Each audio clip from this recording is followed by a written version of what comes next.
A very good evening to you. Welcome to Biz1st in Focus, and today on this edition we are taking a different approach. We are analyzing and discussing about some of the highlights of the week in terms of the economy, and to do that we've got Nadim Majid, the host of Biz1st Review 360. Thank you very much for joining us. Pleasure to be on the show, Stephanie. Well, first up, there is a new capital market law that's being mulled. The government is planning on bringing it very soon in order to bring in more money to the economy itself. Why do we need this right now? Well, I can't tell you exactly why we need it right now, but as with any law, what the government really should be focusing on is what the government needs to understand is what its priorities are and what it is that the government wants to achieve by introducing this law. So is it simply a matter of flushing in more capital into the country to deal with capital outflows? These are the questions that the government really needs to be asking itself. What are the regulatory mechanisms that it's going to introduce? For example, you have the Securities and Exchange Commission Act. There's been a lot of talk about a new act for the Securities and Exchange Commission, but there are also opponents to increasing regulation in the Colombo Stock Exchange. So, of course, the argument of the opponents to increasing regulation in the Colombo Stock Exchange is that the more regulation you have, the less activity there is going to be, as in people are not going to be investing in the stock exchange. So the stock exchange has been suffering for some time now, and what these opponents say is that if you ever want to reach that status that it had a few years back, or 5 years back, then you're going to have to maybe even deregulate to attract more investors coming in. So this again raises several questions. There are more questions than answers when it comes to issues like that.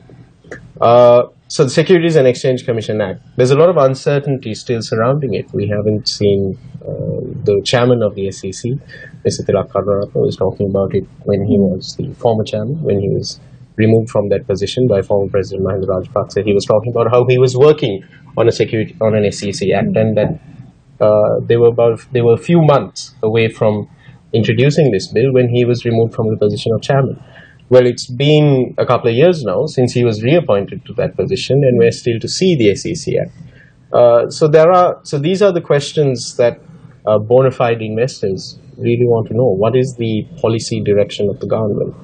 Are we going to have a tightly regulated issue?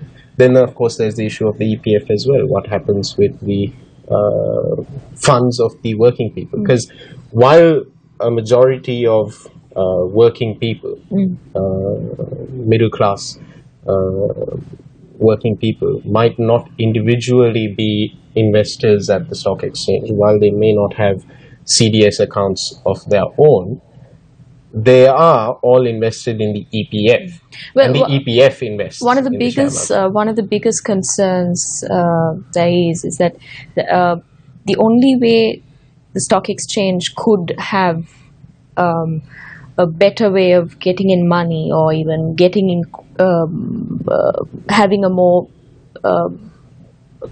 bigger presence in the market itself, is only if it's inclusive of everyone, ordinary people. So we see very little participation of ordinary people in the stock exchange. The participation of ordinary people is exactly what I was telling you, is primarily through funds like the EPF and various other funds that you have. But the bond transaction itself has really put a damper on optimism. See, this is the problem. The problem here is that there is way too much discretionary power in the hands of officials and political authorities in this country.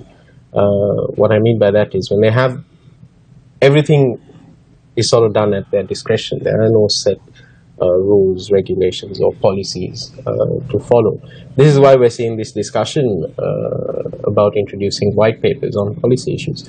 And Sri Lanka really, in the current global climate, we really need to figure out where it is that we stand on issues like foreign policy. For example, if you take foreign policy, each time governments change, there is a complete reorientation of Sri Lanka's foreign policy. This doesn't happen with other developed countries, and even in the case of a lot of other countries in Sri Lanka's situation, lower middle income countries. they're not constantly changing national policies, as seem to be the case with Sri Lanka. So that's, again, you come to that issue of policy consistency. Where is the policy consistency in Sri Lanka? And I'm not really qualified to make a statement, but I think that if I were personally an investor, and if I wanted to invest my money in a long-term, low-risk investment, the most important thing to me would be consistency and stability. So it doesn't matter whether governments change or not. What matters is that there is consistency in policy direction. And that seems to be what's lacking. And that also seems to be what the authorities have as yet been unable to tackle. And Nadim, we also see in the run-up to many things like the projects, development projects the Sri Lanka government is undertaking. Currently, the one that has taken a lot of attention from the media and from the public itself is the Hambantota Harbour. We see There's also Trincomalee. And we also see very little stake as part of on the Sri Lankan citizenry. There are a lot of foreign investors really coming in to the market, but there is very little Sri Lankan stake that's at the heart of this whole discussion. Why do you think that is? Why is there little confidence within the Sri Lankan market to really invest in these Sri Lankan assets? Do the Sri Lankans have money to invest in these assets?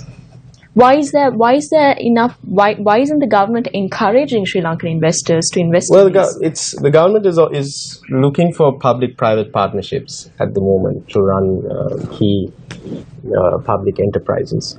The success that they've had on that front is questionable, but there has been some progress. But you see, again, even with the Hambantota port and even with the Trincomalee Harbour, again, it's what the government and what the state really needs to realize is, where do we stand? What are our policies?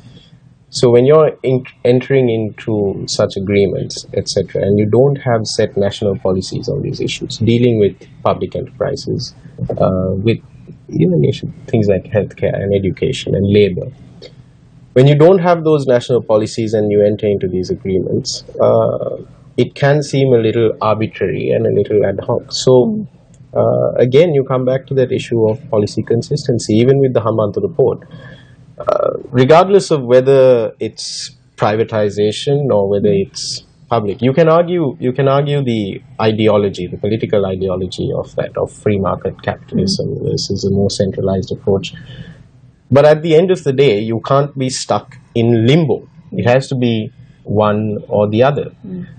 You can't be just adrift. I mean, recently, the three scenarios that Professor Razin Sali, the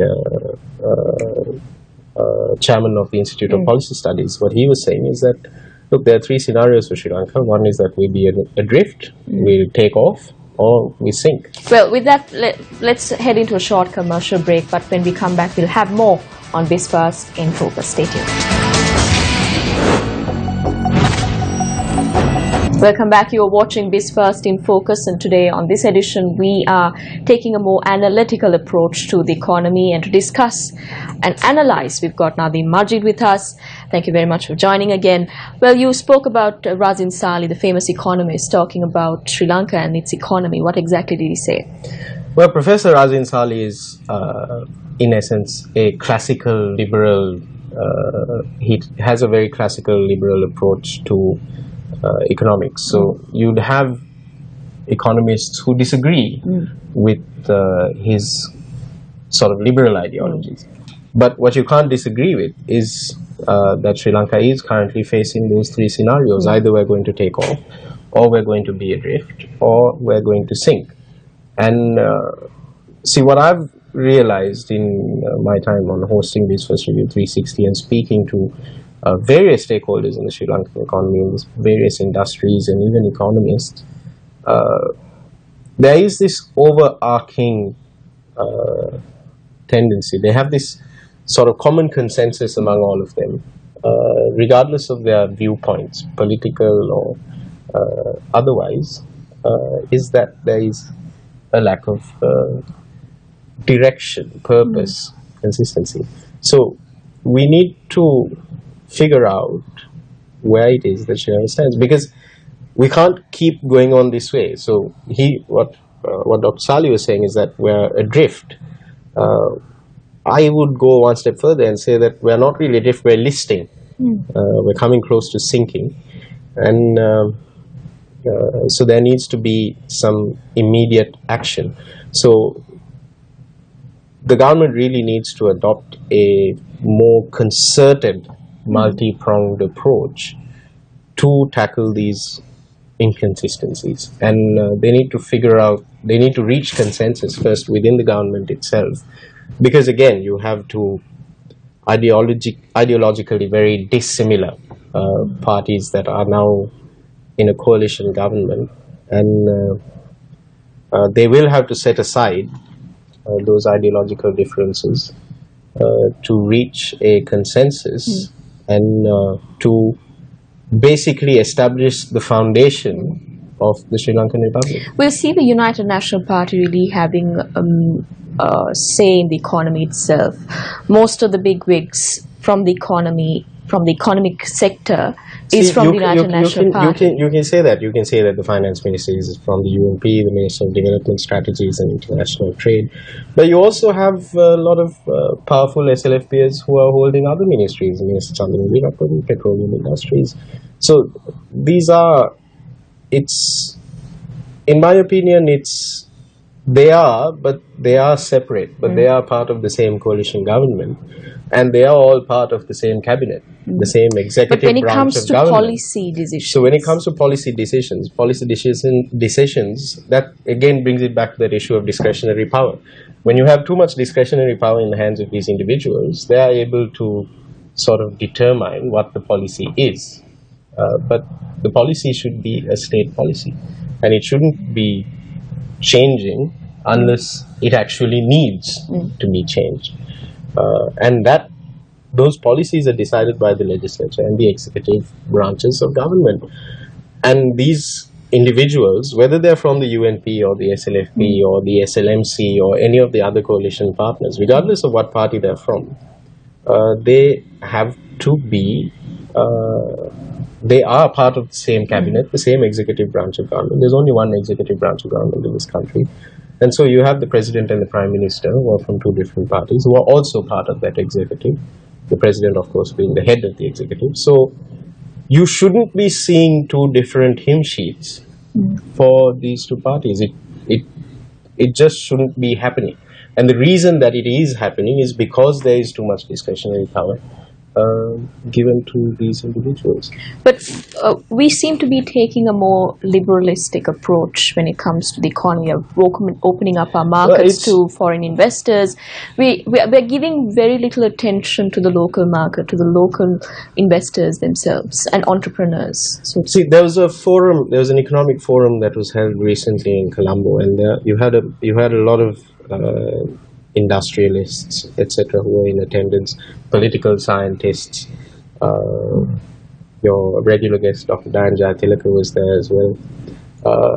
And there is a movement in Sri Lanka that is advocating for a sort of a nationalist, capitalist model of the Sri Lankan economy, but which is kind of similar to what you're seeing in China. China really isn't that communist anymore.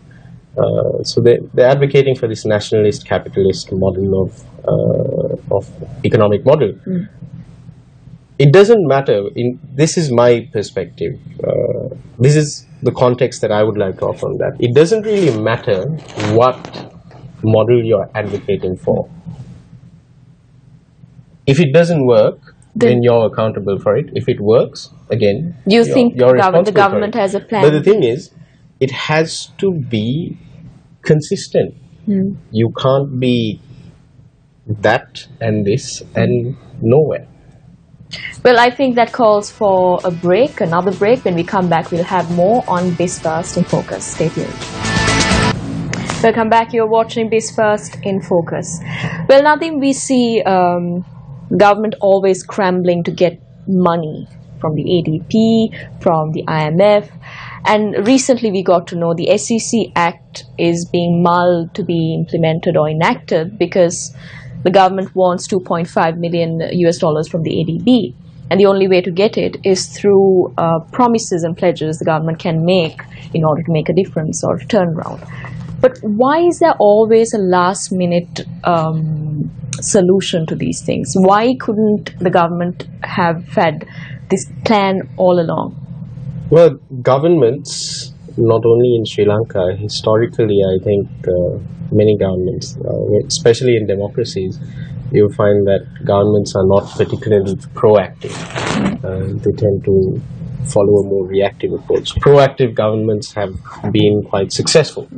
But in Sri Lanka's case, again, when you come to this scramble for money, for funding, to pay public sector salaries, to pay pensions, this is what we're taking loans for, to finance various development projects.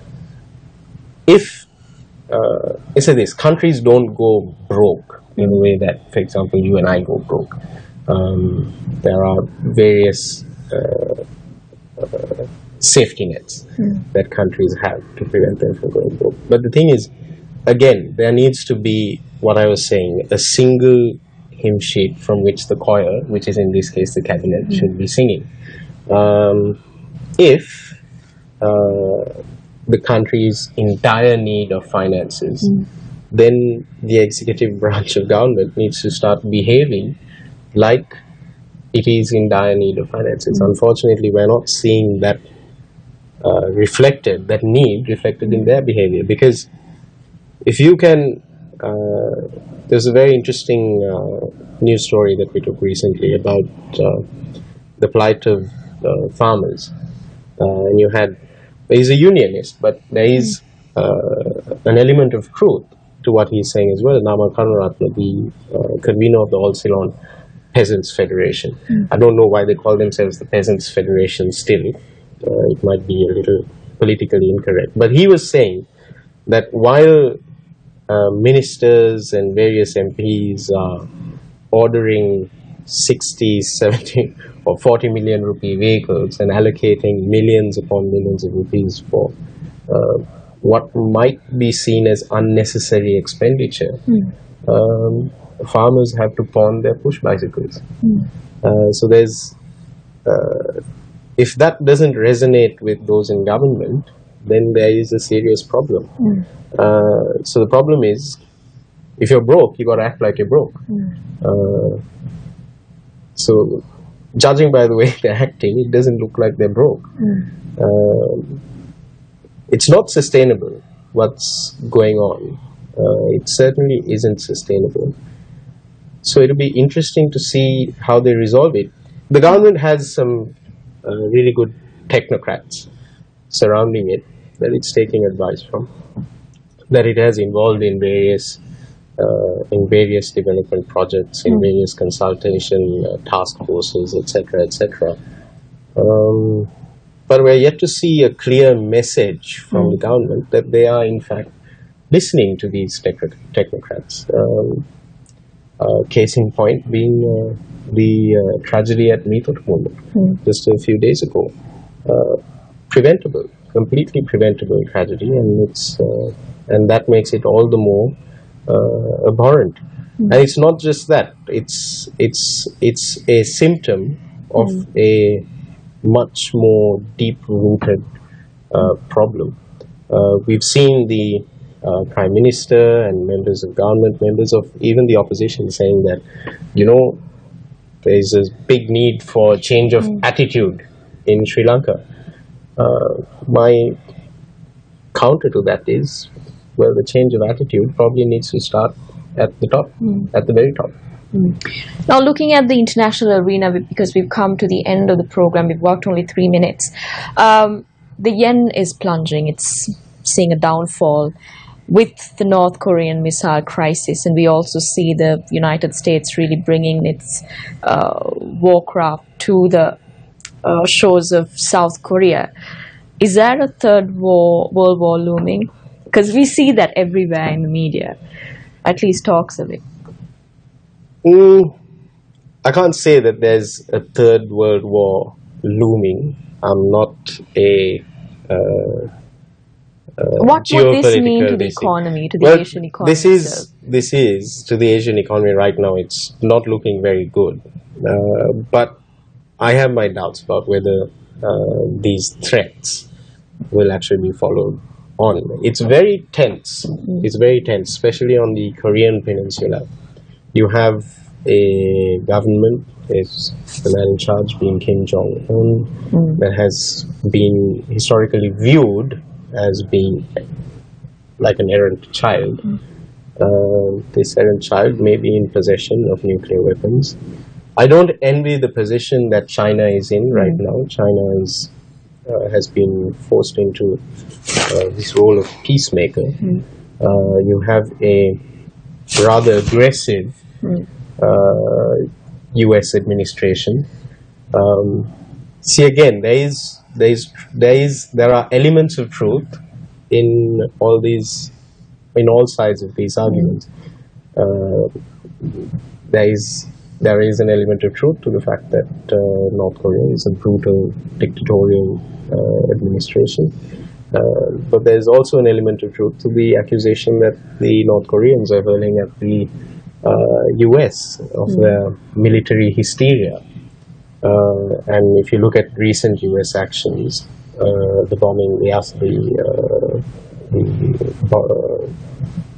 the launching of cruise missiles against Syria, before an investigation had affirmed that the Syrian administration was responsible for those chemical weapons strikes. These are serious issues. When you have issues that the media is not really focusing on anymore, either the annexation of Crimea and the issue in Ukraine. Then, of course, Syria being the bloodiest conflict in the 21st century so far. Then you have the issues on the North Korean peninsula as well. It's not looking good, and these conflicts are reflecting on global markets. So resolving these conflicts is going to be tough, but it's not impossible. It'll be interesting to see what transpires in the coming weeks. The US Vice President Mike Pence is visiting South Korea. It'll be interesting to see what happens after his visit there. The Russian Secretary of State and Foreign Minister Sergei Lavrov and Rex Tillerson held a joint press briefing following a day of very impressive diplomacy on the part of the Russians, at least. So it's kind of even that whole issue of, is the world heading into war? I mean, there are plenty of proxy wars that are already being fought all over the world. Another crisis that has escaped the attention of the media is Yemen. And evidence coming out of Yemen suggests that the US might be complicit in war crimes there. So the notion that that someone is absolutely in the right or someone is absolutely in the wrong doesn't really apply here. And it's very important for the public, the global public, to actually look at it within this context, that maybe we're not absolutely in the right, and they're not absolutely in the wrong either. It's a very gray area in the world right now, and if nothing else, we're living in very interesting times. Well, unfortunately, we've come to the end of the program. It was wonderful having you and your insights here on the program, Nadim. Thank you very much for joining us. Thank you, Stephanie. As always, a pleasure. Pleasure. I'll see you around in the newsroom.